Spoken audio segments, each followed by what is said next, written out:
Hello friends, super magic रसोई में मित्रों हूँ आपનું स्वागत करूँ છું। આજે હું શિયાળામાં આપણે એકદમ આઈસ્ક્રીમ જેવું જે પીસ પડે ને એવું દહીં આપણે કઈ રીતે બનાવવું ને એનો વિડીયો હું તમારી સાથે શેર કરું છું।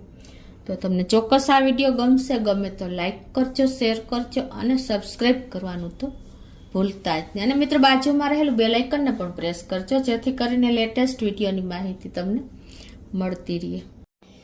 તો મિત્રો આપણે ખાસ શિયાળામાં જ પ્રોબ્લેમ થાય છે।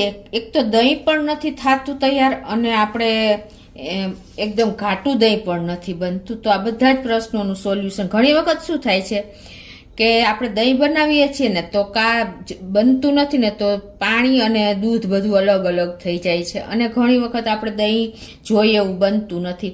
આજે માર્કેટવાળાનું રાજ તમને બતાવું છું કે એ લોકો કઈ રીતે દહીં બનાવે છે કે જે આપણને બહાર લેવા ક્યારેય નહીં દોડવું પડે, એટલું સરસ આ દહીં બનશે। તો અત્યારે મેં આ મલાઈ ઉતારેલું દૂધ લીધું છે, ભેંસનું જ દૂધ છે પણ મલાઈ ઉતારી લીધી છે। તો પણ પાતળા દૂધમાંથી તમારે આપણે પાતળા દૂધમાંથી એકદમ ચોસલા પડે ને એટલે કે પીસ પડે ને એવું દહીં આજે હું બનાવું છું। તો પહેલાં તો જો મેં આ દહીં મલાઈ ઉતારેલું છે અને જો તમારે કોરું દૂધ હોય ને તો તમારે તળિયે તપેલીમાં થોડુંક પાણી નાખી અને આ રીતે એને ગરમ કરી લેવાનું છે। અત્યારે આપણે થોડુંક ગરમ કરશું એટલે શું કે પાણીનો ભાગ હોય ને એ બળી જશે, એટલે આને આપણે ઉફાણો આવે ને ત્યાં સુધી ગરમ કરવાનું છે। તો જો આપણે દૂધને ઉફાણો આવ્યો છે, ઉફાણો આવ્યા પછી પણ તમારે આ રીતે કન્ટિન્યુ થોડીક વાર ચલાવવાનું, 1-2 મિનિટ, એટલે આપણું પાતળું દૂધ છે ને એ એકદમ સરસ ઘાટું થઈ જાય। આ રીતે તમે એટલે એનો પાણીનો જે ભાગ હશે ને સ્ટીમ થઈને નીકળી જશે। એટલે ખાસ દૂધ મેળવવા ટાઈમે આપણે ક્યારેય કાચું દૂધ નહીં મેળવવાનું, કેમ કે એમાં બેક્ટેરિયા હોય છે પ્લસ વાસ પણ આવશે, એટલે દૂધને તો પકવવું બહુ જરૂરી છે અને પાણી પણ બાષ્પીભવન થઈને ઉડી જશે। આ રીતે જો આપણે દૂધ ધૂપકી મારી ગયું હલાવ્યું એટલે ઉફાણો તો આવશે જ, પણ આ રીતે 1-2 મિનિટ ગરમ કરીને હવે ગેસ બંધ કરી દઉં છું અને આ દૂધને આપણે ઠંડુ કરી લેશું। હવે આ દૂધને આપણે આંગળી આપણે ટચ કરી શકીએ ને એટલું આપણે ઠંડુ થવા દેવાનું છે। જો તમે ગરમમાં મેળવશો ને તો પણ તમારું દહીં નહીં બને અને તમારું દહીં તો નહીં બને પણ ઉલટાનું બેય બગડશે। એટલે આ રીતે આપણે એને રૂમ ટેમ્પરેચર ઉપર એટલે કે ટચ કરી શકો ને એવું આપણે ગરમ રાખવાનું છે અને એમાંથી આપણે થોડુંક અત્યારે ગરમ દૂધ એવું લઈ લેશું અને આ દૂધને આપણે ઠંડુ થવા રાખી દેશું। હવે મિત્રો આપણે પાતળા દૂધમાંથી આપણે એકદમ પીસ પડે ને એવું દહીં બનાવવું છે। એના માટે શું કરવાનું તમને ખબર છે કે આપણે કોર્નસ્ટાર્ચ હોય ને એ અડધી ચમચી લઈ લેવાનો છે। આ રીતે આપણે દૂધમાં મિક્સ કરી દેશું, કેમ કે આપણે 1/2 લીટર દૂધનું જ દહીં બનાવીએ છીએ એટલે વધારે નહીં નાખીએ, અડધી ચમચીથી નહીં ઓછો એટલો આપણે કોર્નસ્ટાર્ચ નાખી દેશું અને 1 ચમચી જેવો આપણે મિલ્ક પાવડર નાખી દેશું અને આને આપણે આ જે ગરમ દૂધ 3-4 ચમચી લીધું છે ને એમાં મેલ્ટ કરી લેશું। આ રીતે મિક્સ કરી લીધું છે જુઓ। અને હવે આપણે છે ને આ જે પાતળું દૂધ ગરમ કરી લીધું છે અને એ રૂમ ટેમ્પરેચર એટલે કે આપણે તમે આંગળીને ટચ કરી શકો ને એટલું આપણે ઠંડુ કરવાનું છે। તો એટલું આપણે દૂધ પણ ઠંડુ થઈ ગયું છે। તો હવે આમાં આપણે આ જે કોર્નસ્ટાર્ચ અને મિલ્ક પાવડર વાળું દૂધ આમાં નાખી દેશું અને આ રીતે આપણે કન્ટિન્યુ ચલાવતા રહેશું।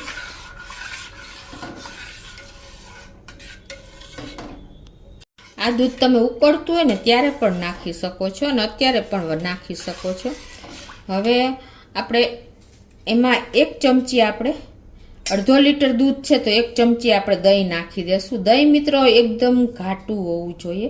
જો તમારું પાતળું દહીં હશે, ખાટું દહીં હશે ને તો તમારું દહીં એવું જ બનશે।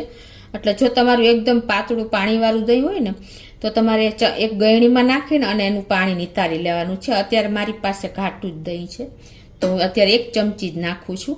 આ રીતે આપણે એને મિક્સ કરી દેશું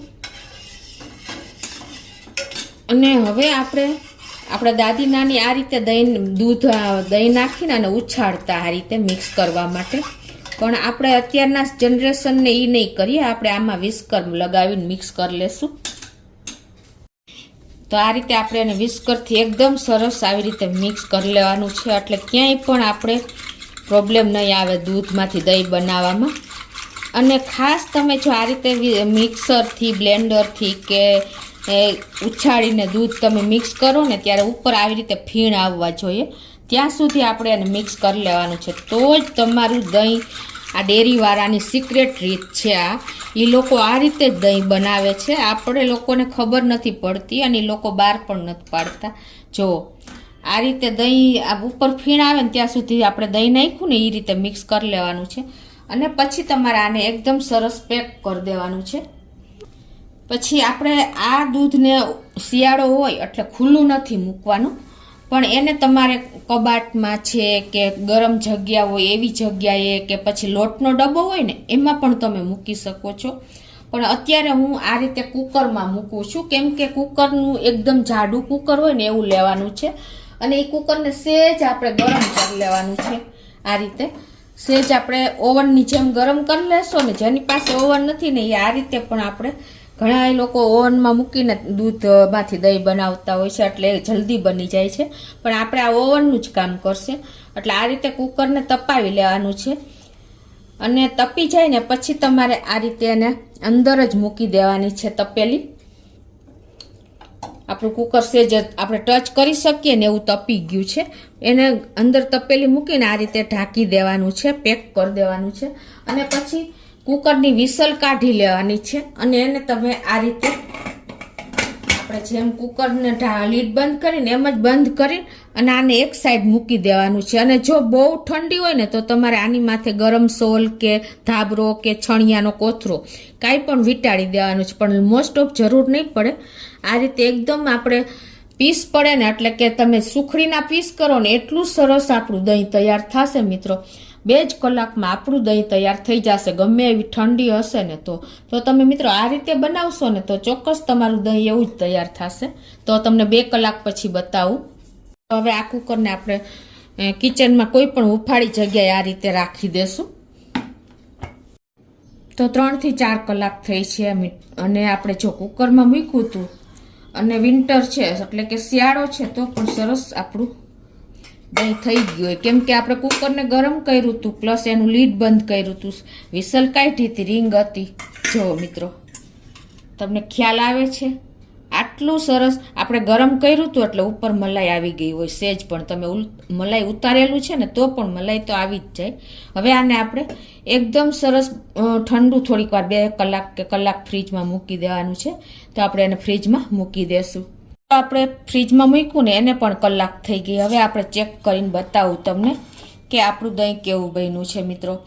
આપણે ડેરીનું દહીંનું એકદમ એટ્રેક્શન એટલે કે મોહ હોય છે, પણ આ રીતે તમે પ્રોસિજરથી કરશો ને તો તમારે ડેરી દોડવું જ નહીં પડે. એટલું સરસ તમારું આઈસ્ક્રીમ જેવું આપણું દહીં તૈયાર થશે. તમને બતાવી પણ દઉં મિત્રો.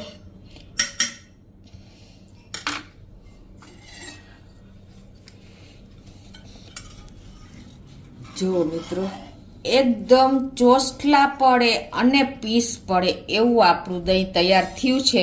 તમને ખ્યાલ આવે છે? જો આમાં હલાવી તો પણ આઈસ્ક્રીમની જેમ તૂટતું નથી. જો મિત્રો છે ને આપણે વાટકામાં આઈસ્ક્રીમ સર્વ કરીને એવું આપણું દહીં તૈયાર થયું છે.